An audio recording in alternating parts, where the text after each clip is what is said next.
prolongation de séjour, c'est un saut de puce que j'ai fait du côté de Chalon-sur-Saône, et je suis revenu en trombe ce matin, 250 km, et je suis arrivé 10 minutes avant le culte. Juste le temps de me raser. J'espère que je ne vous raserai pas. Je vous ai dit, d'ailleurs, certains le savent déjà, qu'il m'a été donné de voyager beaucoup, au niveau pas seulement des conférences publiques, débats, etc., mais aussi visiter des églises de toutes sortes de dénominations, étant donné que ma dénomination ne s'attache à aucune connue sur le continent. Je suis accepté partout, parce que, comme je vous l'ai dit, je suis anglican. Je suis accepté partout, ce qui me permet d'avoir une connaissance assez large de ce qui se passe dans le monde chrétien du XXe siècle, tant dans les églises historiques traditionnelles que les églises qui sont plus dans la plénitude de l'Évangile. Et quelque chose me frappe, c'est, dans la grande majorité des chrétiens, une certaine recherche des réunions, conventions, où on reçoit beaucoup, et après une vie plate, terne, sans aucun relief, où on s'accroche désespérément à lire la Bible, à prier, et soyons honnêtes, où vraiment il semblerait que le Seigneur a une certaine distance vis-à-vis de nous, ou peut-être nous vis-à-vis de lui. Rien ne se passe, nous sommes confrontés à la vie de tous les jours, nous survivons tant bien que mal, on voit le monde qui se corrompt autour de soi, et on revient le dimanche dans l'assemblée, dans l'église, on espère recevoir, on reçoit, c'est pas à moi de faire une statistique, plus ou moins, on repart, et c'est la semaine qui recommence. Est-ce que la vie chrétienne, c'est cet aspect terne, parsemé de sommets, et puis c'est tout? Ou est-ce que le Seigneur, lorsqu'il nous a appelés, non pas vers une vie chrétienne, mais la vie tout court, car avant, nous étions morts, j'aime beaucoup le témoignage d'Omar, l'autre soir, à propos de ce fou dans le cimetière de Kabylie, qui disait, lorsqu'on devait remarquer que parmi ceux qui étaient réunis dans le cimetière pour une étude du Coran, il en manquait un, on avait oublié qu'il était rayé des listes puisqu'il était mort, et le fou, pour une fois, se dresse et se dit, mais nous sommes tous morts. Et c'est vrai. Nous avons été tirés de cette mort que nous pensions être la vie, pour entrer dans une vie, et l'on s'aperçoit que cette vie n'apporte pas tellement plus. Sinon, une certitude qui sera d'ailleurs ébranlée au cours des épreuves, une certitude selon laquelle nous sommes chrétiens, nous sommes enfants de Dieu. Est-ce que la vie chrétienne, c'est cela, ou beaucoup plus? Eh bien, le but de notre méditation ce matin, c'est d'essayer de mettre le doigt sur la raison pour laquelle nous ne prenons pas d'altitude. J'ai été pilote militaire, et loin de suivre un peu la sécurité que vous avez dans les avions civils, quelquefois nous faisons des missions où la mission compte et non pas tellement la survie de l'appareil ou du pilote. C'est l'optique inverse quand vous prenez un avion à Air France. Ce qui compte, c'est le passager. Alors, je me rappelle décoller d'aérodrome avec un avion superchargé. On savait qu'il était à la limite. Et alors, moteur à fond, on décolle tout juste en bout de piste, on rase les arbres, et on monte tout doucement, et on se demande si la colline qui est d'en face, on la franchira. Et je me demande si pour beaucoup d'entre nous, la vie chrétienne, c'est pas ça. On n'arrive pas à prendre de l'altitude, on traîne, et on se demande si on ne va pas finir par une collision. Alors ce matin, je vous propose 2 lectures, et avant de les nommer, avant de lire avec vous, j'aimerais que nous penchions devant le Seigneur dans un moment de prière, et que nous lui présentions non seulement cette méditation, mais tout particulièrement la lecture de la parole. Inclinons nos fronts. Seigneur, nous sommes au moment d'ouvrir ta parole qui est vivante, qui est toi, c'est-à-dire que ce n'est pas un livre ou un prédicateur qui vont nous parler ce matin, mais ta personne, par le ministère de l'Esprit Saint de Dieu. Seigneur, nous savons tous les obstacles, ou peut-être pas tous même, mais nous te demandons ce matin ton aide pour que nous retirions ces obstacles qui nous empêchent de recevoir ta parole, non pas seulement dans l'esprit, mais souvent avec notre entendement qui peut-être n'est pas forcément bouché, mais qui pense à autre chose, qui est alourdi par peut-être l'épreuve que nous traversons. Tout cela, Seigneur, nous proclamons devant l'adversaire ce matin que tu as vaincu tout cela. Et nous savons que nous pouvons nous présenter devant toi, nos fautes lavées dans le sang de Jésus, et notre conscience claire, afin de recevoir ce que tu as à nous dire, pour ta gloire et ta gloire seule. Amen. Alors sans plus tarder, nous allons ouvrir la Bible à deux endroits. Tout d'abord, dans la Genèse, et vous remarquerez que M. Tarasenko est un prédicateur qui revient souvent sur non seulement la Genèse, mais les premiers chapitres. Car là, tout a commencé. Toute la scène de notre histoire a été fixée. L'homme tel que nous sommes, ou tel que nous supposons en être sortis, est déjà fixé. Alors, lisons dans Genèse au chapitre 2, simplement les versets 15, 16 et 17. Genèse 2, verset 15. L'Éternel Dieu prit l'homme et le plaça dans le jardin d'Éden pour le cultiver et le garder. L'Éternel Dieu donna cet ordre à l'homme: tu pourras manger de tous les arbres du jardin, mais tu ne mangeras pas de l'arbre de la connaissance du bien et du mal, car le jour où tu en mangeras, tu mourras.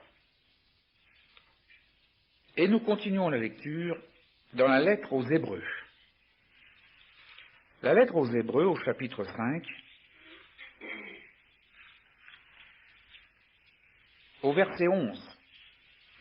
Hébreux, chapitre 5, verset 11, et nous continuerons dans 6 jusqu'au verset 3. Donc, Hébreux, chapitre 5, verset 11. Nous avons beaucoup à dire là-dessus et des choses difficiles à expliquer, parce que vous êtes devenus lents à comprendre. Vous, en effet, qui depuis longtemps devriez être des maîtres, vous avez encore besoin qu'on vous enseigne les premiers rudiments des oracles de Dieu. Vous en êtes venus à avoir besoin de lait et non d'une nourriture solide. Or, quiconque en est au lait n'a pas l'expérience de la parole de justice, car il est un enfant. Mais la nourriture solide est pour les hommes faits, pour exercer ceux dont le jugement est exercé par l'usage à discerner ce qui est bien et ce qui est mal. C'est pourquoi, laissant les éléments de la parole de Christ, tendons à ce qui est parfait, sans poser de nouveau le fondement du renoncement aux œuvres mortes, de la foi en Dieu, de la doctrine des baptêmes, de l'imposition des mains, de la résurrection des morts et du jugement éternel. C'est ce que nous ferons si Dieu le permet. Que Dieu bénisse sa parole. Retenons comme centre de notre méditation ces deux versets: mais tu ne mangeras pas de l'arbre de la connaissance du bien et du mal. Et les hommes faits, ce sont ceux dont le jugement est exercé par l'usage à discerner ce qui est bien et ce qui est mal. Nous avons, dans ces passages, mentionné la nourriture. Il y avait un arbre avec un fruit dans le texte de l'Ancien Testament, et là il est question de nourriture solide et de lait. Eh bien, attardons-nous pour quelques minutes sur le sens de la nourriture. La nourriture, c'est pas seulement pour apporter les calories dont nous avons besoin, et je vous signale en passant que 3000 suffisent par jour, et que le français moyen absorbe 4500 calories. Alors tout ce qui est en trop est transformé en poison et nous brûle beaucoup plus vite que nous ne voulions brûler. Vous voyez, en passant. Mais c'est bien plus que ça, la nourriture. Il y a un sens beaucoup plus, j'allais dire, spirituel. En effet, pour revenir à une dimension plus matérielle, quand nous rompons les liaisons chimiques des aliments que nous prenons par les dents, ça c'est une rupture très grossière. La rupture, la vraie, continue dans la digestion. Nous libérons un principe de vie biologique. En effet, j'ai parlé de calories. La calorie, c'est l'unité d'énergie. Nous libérons de l'énergie qui s'intègre à notre corps. Il y a des aliments qui se libèrent très vite. Le sucre, par exemple, en un rien de temps, vous avez l'énergie disponible. D'autres, comme la viande, c'est beaucoup plus long. Mais nous libérons un principe d'énergie nécessaire pour la vie de nos corps. Lorsque nous sommes à table, plusieurs d'entre nous, et c'est ce qui va se passer tout à l'heure, là-haut, nous allons manger au même plat. C'est-à-dire, la même réserve énergétique sera disponible pour chacun. Bien sûr, nous allons prendre plus ou moins, suivant que nous sommes gourmands ou non. Mais le même principe d'énergie enfermée dans les aliments que nous allons partager va passer dans le corps de tous ceux qui auront mangé à la table. Et en cela déjà, il y a une communion entre nous. Car partant d'une nourriture, étant des êtres différents, singuliers, placés autour de la table, ce principe d'énergie devient commun à tous ceux qui ont mangé. Il y a quelque chose de commun entre nous, nous avons communié. Voyez le sens profond de manger dans la tradition juive, sur des millénaires, sans cesse. On nous le rappelle. Et quand le juif se mettait à table, il y avait une dimension spirituelle à ce qu'il faisait. Lorsque tout à l'heure nous allons partager la Sainte Table, les espèces, nous mangerons bien sûr du pain, nous boirons du vin, et loin de nous la pensée, comme Paul le disait, que c'est juste un repas supplémentaire que nous faisons. Il y a un partage qui s'effectue, certes, de ces calories, mais il y en aura très peu. Il y a bien plus. Au niveau du partage, nous absorberons ce que ces éléments représentent. Car non seulement nous mangeons du pain et buvons du vin, mais nous nous rappelons d'une part le fait que le Seigneur Jésus a eu son corps brisé, c'est le pain brisé, son sang a coulé, c'est le vin, et qu'en ce faisant, il est mort pas seulement pour nous, mais avec nous, que nous avons été crucifiés avec lui, que nous avons participé à ce brisement. Oh, certes, il y a de ça 20 siècles, c'était fait en avance. Et maintenant, dans notre vie de chrétien, ce que Paul nous rappelle, lorsqu'il dit, lorsque nous mangeons de ce pain, nous buvons de ce vin, nous rappelons la mort du Seigneur, ça veut dire que c'est plus qu'une commémoration, nous rappelons en se faisant, en partageant ces éléments, donc en communiant, puisque nous prenons le même principe, nous rappelons au monde que nous avons été brisés et que nous n'avons plus le droit de vivre comme si nous ne l'étions pas. Vous voyez ce que peut rappeler une nourriture. J'ai fait une parenthèse importante parce qu'il y a Sainte Seine ce matin, mais j'aimerais revenir au texte et que, en quelque sorte, nous braquions le projecteur sur ce qui s'est passé dans ce jardin d'Éden, où un fruit était disponible. Le fruit de la connaissance du bien et du mal. Je le dis d'une traite, parce que trop souvent on a tendance à croire que l'homme a goûté d'un côté au bien et de l'autre côté au mal. Et qu'en fait, il aurait pu ne goûter qu'au bien. En fait, il mangeait un fruit défendu, qui comportait un principe aussi, la connaissance du bien et du mal, comme une feuille de papier, recto verso, on ne peut pas les séparer. C'est toute notre tragédie, ça. Regardez l'homme au niveau des inventions. Lorsqu'il fait une invention pour faire avancer le progrès, il découvre à quel point elle peut servir l'humanité, et en même temps on en découvre l'aspect négatif.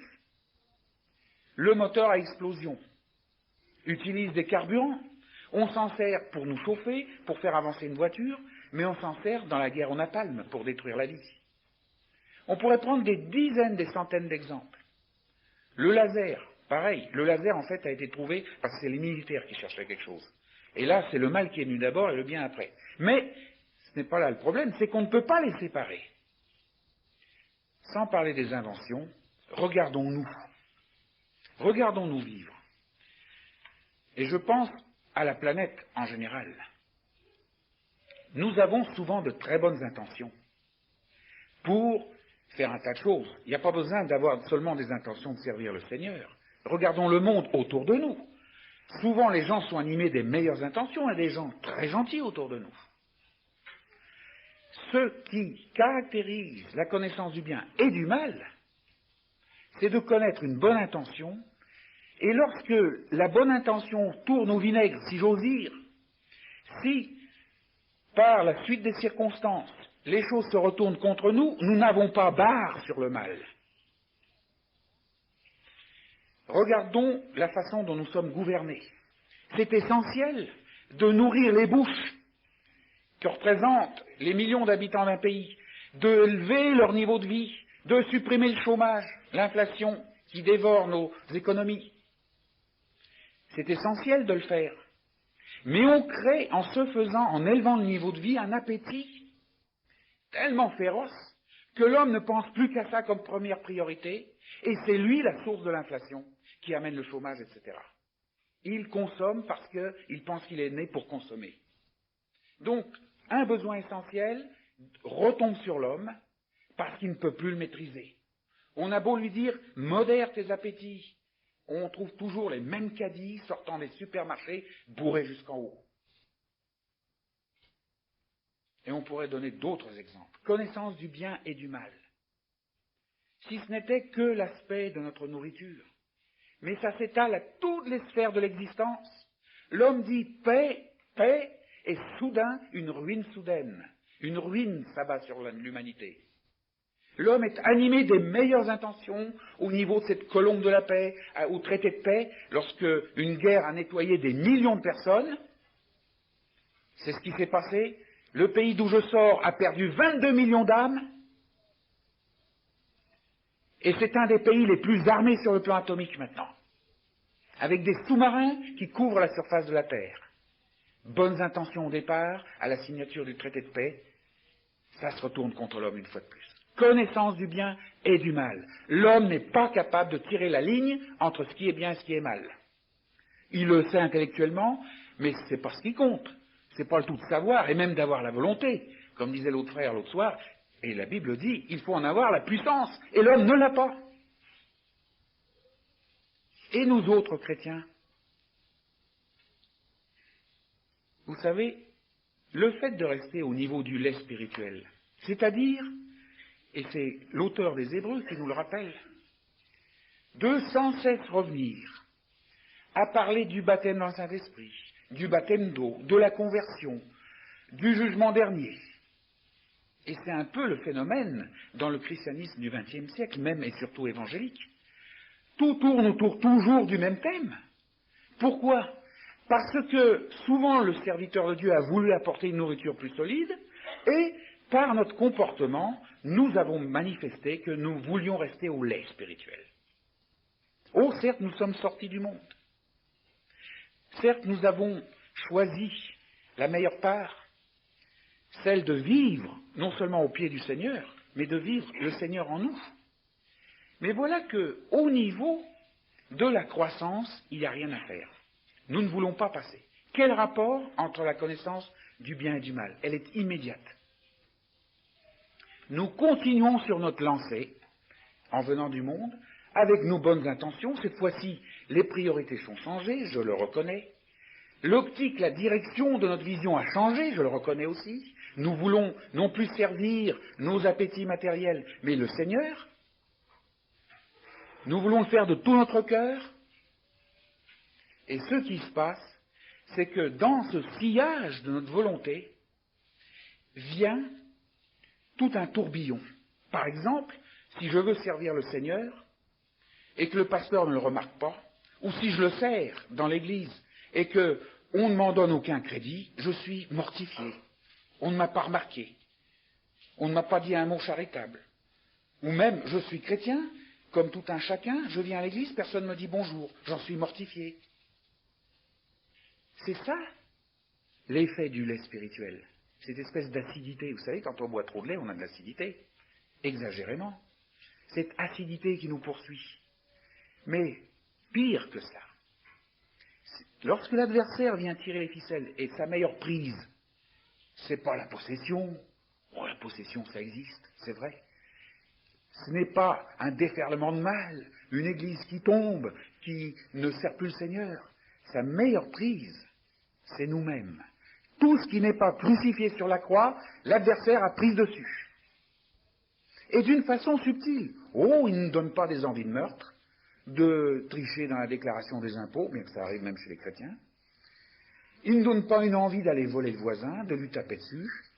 Non, oh non, on se comporte selon ce que nous voyons nous-mêmes, en apparence très bien.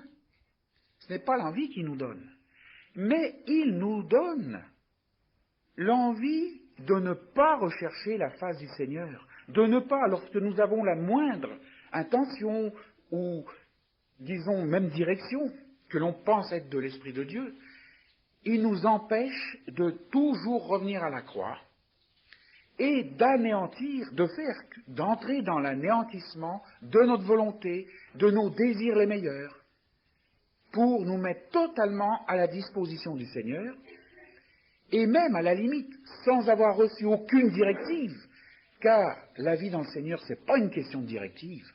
Encore un frère me voyait l'autre jour en disant « Frère, j'aimerais avoir une directive du Seigneur quant à la fille que je vais épouser. » Peut-être très normal, voilà un homme humble, mais le Seigneur ne nous donne pas les directives, ce serait trop facile, nous serions des marionnettes. Il veut de nous des gens mûrs, et non pas au lait spirituel. C'est le gosse qu'on envoie dans une direction. Nous vivons de directives, nous voulons un signe, voilà, les signes. Ah, ça pleut ça, les signes. Ah, je ne fais pas ci, je ne m'engage pas ça si je n'ai pas un signe du Seigneur. Le seul signe, rappelez-vous, c'est celui de Jonas, celui de la croix. Et pourquoi pour nous c'est un signe? Je ne parle pas du signe de croix, hein. Je parle du signe de la croix, c'est-à-dire de la réalité de la croix. Sans cesse, lorsque nous voulons une directive, il nous renvoie à Golgotha. Ah, ça paraît négatif, ça. Et non, pourtant, c'est ce qu'il y a de plus positif. Il nous renvoie là, vous savez pas pourquoi? Parce que c'est là, et là seul, qu'un jour, le trait a été tiré entre le bien et le mal. Eh bien, il est temps de définir le bien et le mal.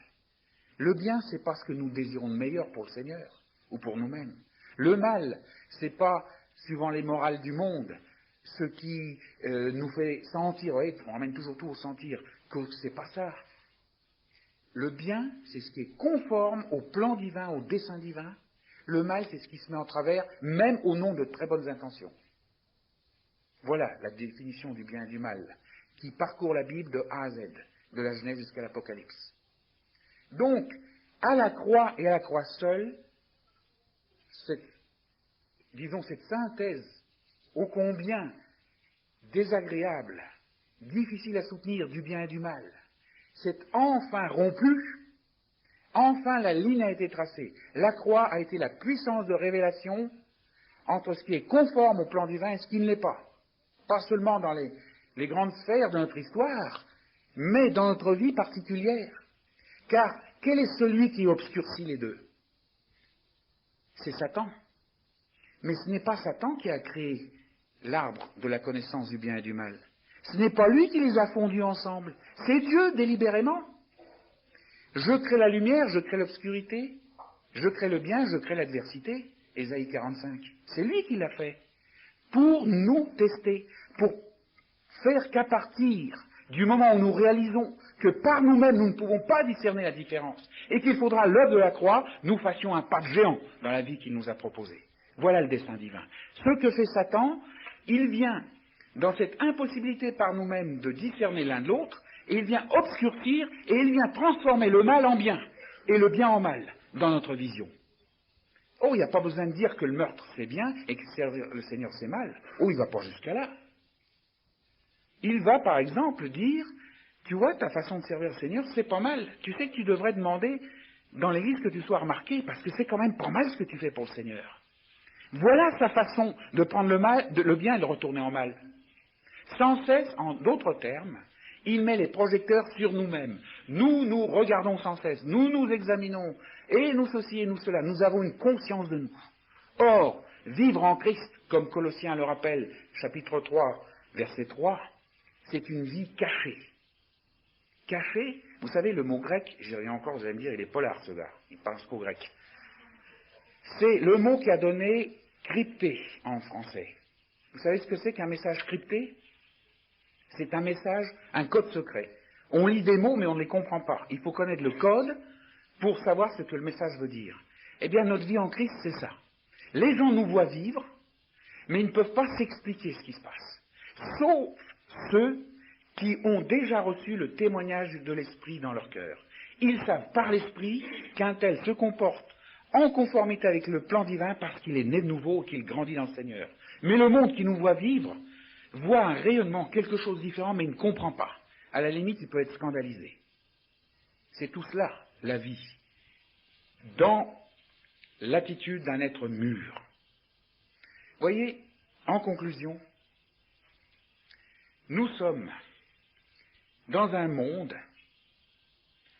qui est ce qu'il est, et nous avons souvent une réaction presque de panique. Nous nous retirons, nous avons peur, tout ça c'est le monde, on se serre les coudes, les chrétiens, et encore, il n'y a pas la persécution. Qu'est-ce que ça serait si c'était comme de l'autre côté du rideau de fer? Nous avons une attitude de peur. Mais c'est comme les enfants, quand le tonnerre gronde, j'ai entendu des gosses pleurer l'autre jour. Ils ont peur, alors qu'il n'y a rien de plus naturel que le tonnerre. Ce sont des gosses, et nous nous comportons comme des gosses. Au lait spirituel. Nous voulons sans cesse qu'on nous parle du baptême d'eau, du baptême d'un Saint-Esprit, de la conversion, etc. Alors que nous sommes appelés à la nourriture solide, et c'est quoi? Entendre une nouvelle prédication? Peut-être ça commence par là. C'est quoi en fait être un homme mûr? C'est être capable, dans sa vie tous les jours, discerner la différence entre ce qui est conforme au plan divin et ce qui ne l'est pas, même si ce qui n'est pas conforme au plan divin a toutes les apparences du contraire. C'est ça la maturité. Et regardez à quel point nous ne sommes pas mûrs. À quel point nous passons des fois des vies, des années à faire le mal qui n'a que l'apparence du bien. Et nous pensons avoir servi le Seigneur. Et d'autres arriveront aux cieux et diront, « Mais Seigneur, nous avons même prophétisé en ton nom. Nous avons converti des gens par milliers. Nous avons été le canal de miracles. » Et il dira, « Retirez-vous de moi, je ne vous connais pas. » Il ne peut pas connaître quelqu'un qui pratique quelque chose qui n'est pas conforme au plan divin, même si ça en a l'apparence. Il ne peut pas semer un vent de crainte ce matin. Car on pourrait se dire à la limite, mais alors maintenant je vais démarrer, mais à chaque fois que je vais faire un pas, mais est-ce que je fais vraiment le bien? L'amour parfait bannit la crainte. Ça veut dire que dans ma vie de tous les jours, moi qui veux mûrir, et en fait parce que le Seigneur veut que je mûrisse, et pas à côté de lui, mais en lui, eh bien tout d'abord je me rappellerai que la puissance suprême de toute chose, c'est l'amour de Dieu. Dieu est amour, ce n'est pas une propriété de Dieu, une caractéristique. Nos mots sont faibles. En fait, on aurait dû écrire Dieu, trait d'union, amour. C'est la même chose. Et si nous prétendons avoir Christ en nous, nous devrions être cet amour qui n'est pas forcément, pas uniquement, je devrais dire, de la compassion pour les autres. Cet amour, c'est une lumière qui met toujours en évidence, à chaque fois que nous sommes partis pour faire ce que nous pensions être le bien, qui met en évidence non seulement que ce n'est pas bien, parce que ce n'est pas conforme au plan divin, mais en plus qu'il le fait avec amour. Il n'y a pas à avoir la crainte. Maintenant, à partir d'aujourd'hui, nous allons avoir une attitude de confiance dans le Seigneur. Seigneur, je veux mûrir en toi parce que tu m'appelles à la stature parfaite de Christ. Je veux me sortir de cette zone où j'étais tout le temps en train de tourner sans jamais me satisfaire. Je veux me sortir de faire des choses que je pensais être bien et qui n'étaient pas bien parce qu'elles n'étaient pas conformes à ton plan. Je veux me sortir à la limite de la recherche de la connaissance de ton plan par signes, directives, prophéties. Les prophéties, c'est de la réalité. Mais c'est Dieu qui est le maître des prophéties, ce n'est pas l'homme. Ce n'est pas parce que nous voulons connaître un chemin qu'il faut automatiquement débloquer une prophétie. Il y a des gens qui se marient par prophétie. C'est une catastrophe, un mariage comme ça. Soyons dans l'équilibre des choses divines. Combien de prophéties ont été émises par notre chair, animées des meilleures intentions pour quelqu'un en difficulté, Et nous avons pris notre compassion pour un signe du Seigneur, comme quoi il fallait que nous parlions en son nom dans une prophétie. On a créé des catastrophes dans les églises à cause de cela. Dieu nous interpelle ce matin et nous dit, revenez à la source, qui est la croix. C'est là où va se décanter ce qui est conforme au plan divin et ce qui ne l'est pas. Toujours revenez à la croix. Celui qui veut être mon disciple, qu'il renonce à lui-même, de toutes ses meilleures intentions, de meilleurs chrétiens possibles. Qu'il renonce à tout cela. Qu'il se charge de sa croix. La croix, ce n'est pas un événement d'il y a 20 siècles. Elle nous suit. Elle fait partie intégrante de nous, comme elle a toujours suivi l'histoire. Nous l'avons vu au niveau des carrefours. Elle a commencé dès le jardin d'Éden. L'arbre de vie, c'était la croix. Et si on prend cette croix, non pas pour nous dire, comme nous sommes martyrs, comme les choses sont dures, c'est pas ça la croix. La croix, c'est le lieu où sans arrêt je reviens, donc il faut qu'elle me suive, sinon ce serait des milliers de kilomètres à tous les coups. Elle me suit et je discerne enfin ce qui est conforme au plan divin et ce qui ne l'est pas. Ça, c'est le secret de mûrir. Ça, c'est le secret d'assemblées vivantes qui ne sont plus à la traîne d'un pasteur, surmenés parce qu'il n'en peut plus de traîner des enfants qui veulent encore du lait. Ce sera des églises qui mûriront, qui rayonneront. Il n'y aura pas besoin de faire des campagnes, des stratégies d'évangélisation. Ça se fera naturellement. Les gens viendront dans nos assemblées et se convertiront comme les feuilles tombent en automne, dans la bourrasque du Saint-Esprit. Chers amis, Dieu nous appelle ce matin à nous mettre au clair devant lui et lui seul, à faire abstraction de tout ce qui nous a semblé être le meilleur de ce que nous pouvions offrir au Seigneur dans notre vie de chrétien. De nous mettre devant lui et de repartir, mais cette fois-ci vers une nourriture solide, vers la stature parfaite de Christ, et la gloire de Dieu resplendira au XXe siècle dans le monde où nous vivons. Amen. Prions le Seigneur.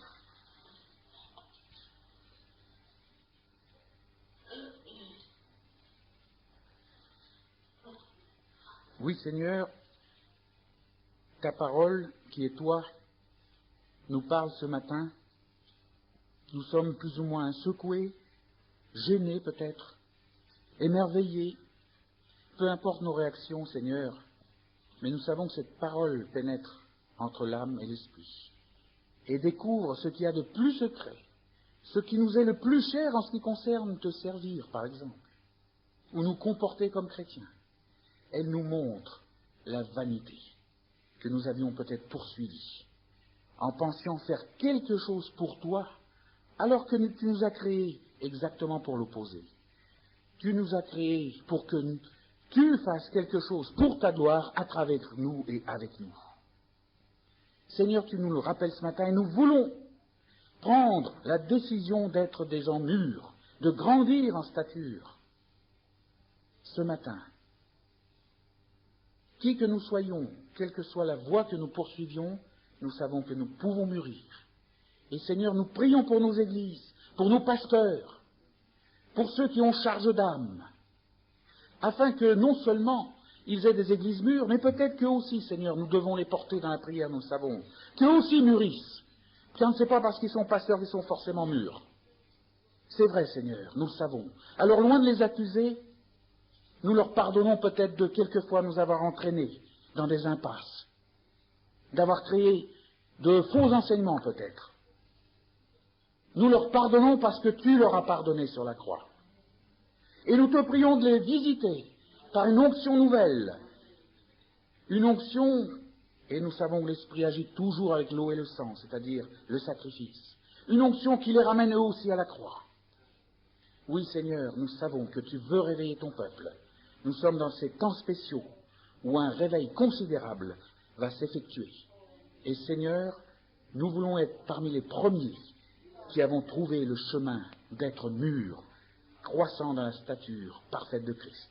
Merci Seigneur. Amen.